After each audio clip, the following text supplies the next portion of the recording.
pretty highly touted group of young pitchers coming in. How have you seen the freshmen progress so far? They've been good. They've been good.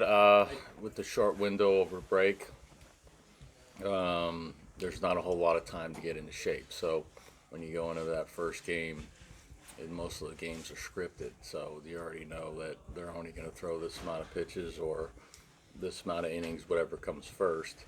So right now, getting into shape is really priority one. But the young guys, yeah, they're going to get their feet wet pretty quick and get on the mound and get going and start learning and get through the trial and error period and I think they're going to be a learning curve for them those first half really. Second half, I think they'll be able to be pretty good and return favor. Josh mentioned Bryce Osmond getting chance to start this weekend. What's really led you to see a freshman earn that spot already from him? I think it's a turnover. I mean, part of it's a turnover. Part of it's definitely him and his ability and his talent. I don't know. We lost 8 guys last year or so. And most of them are older guys, and always hope that 2 or 3 of them come back as seniors because that creates leadership. It also creates a good situation for a young pitcher to go to an older guy that's got experience. So we don't have many of them. So then that's definitely more work for me to be able to help navigate that. But normally it comes faster if you do have some older guys around him. But he's got unusual for a pitcher maybe in this era to be. He could be a good position player as well. He could be a really good defender at shortstop. He's probably a 4.4 change 40 guy. He's a twitchy athlete. Can really run and he's got a lot of arm speed. So talent wise, it's just it's really good. It's just the inexperience, the ability to start to command the ball. Because in high school, he can probably just overpower a lot of hitters. And now, if you throw it 95 in the middle, it's still going to get hit. So he's got to understand the ability to locate, the ability to change speeds, the ability to be able to throw your breaking balls, and early in the count, middle count, late count, behind in the count, ahead in the count, and where they need to go, and how pitch sequencing works and things of that nature. But it's a fast arm. He's been up to 96 miles an hour already. He's developed a curveball and a slider very quickly. He's got a good changeup. So stuff-wise, it's elite stuff, first-round stuff. So it's just a matter of, harnessing this talent and then developing it, and then, navigating himself in traffic when guys are on base and those types of things. So, when you come from high school and you're that kind of arm, you're really not getting challenged a whole lot.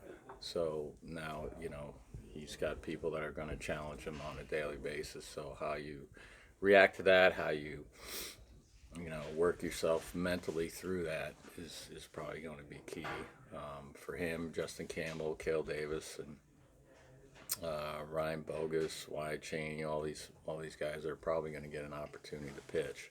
But I think Campbell and Osmond are probably, and Davis as the freshmen, are probably a little bit ahead of the other ones. What kind of approach have you seen from Ben Leeper coming back for his 5th year? Yeah, Ben's always had a good arm. Health has always been an issue. He got hurt in high school and coming back from that injury. Again, Ben's fastball again right now is very, very hot. Ben has always been a little bit more adrenaline driven, throwing the ball, trying to beat hitters with his stuff rather than maybe command and control and things of that nature. So if Ben locates his pitches, he's extremely difficult to hit. Keeping him healthy is obviously important, but he's got 3+ pitches, and he just needs to command those pitches at a higher level. And when he does, he's He's very, very good.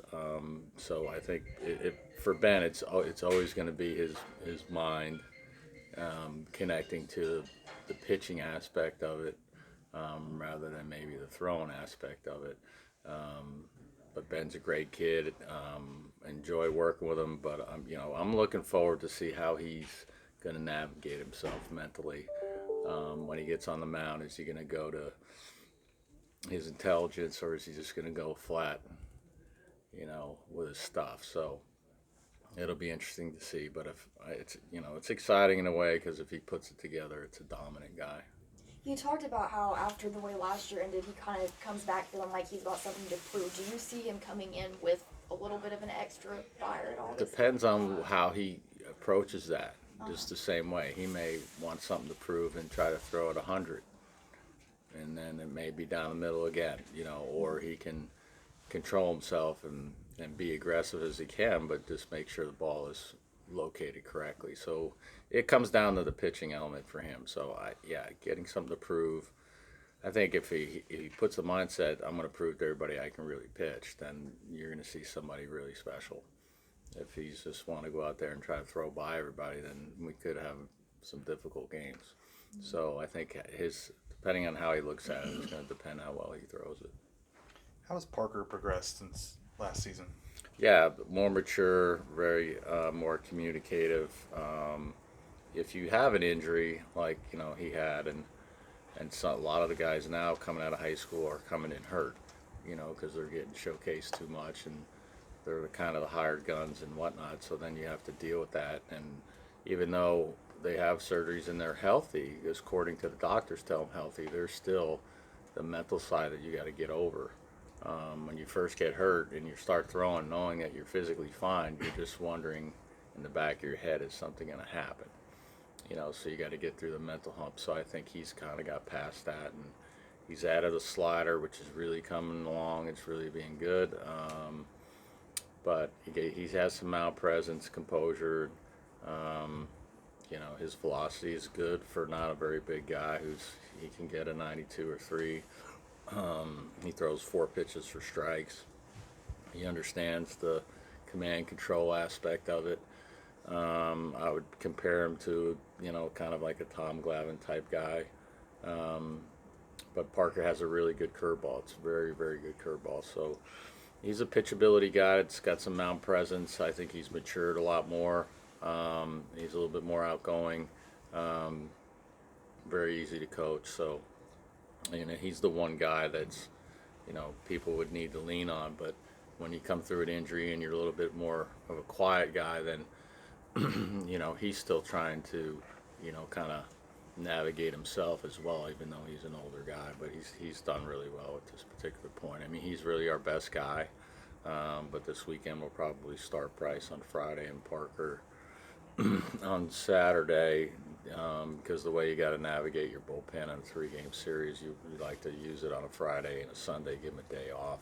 So, hopefully we're relying on Parker to be able to do that for us, give us a little bit more innings in the middle so we don't get so worn out in the pen, because if you end up starting to use your pen the first 2 days or have to go back-to-back days, especially early, that's difficult. So I'm going to avoid that here early just to keep guys healthy.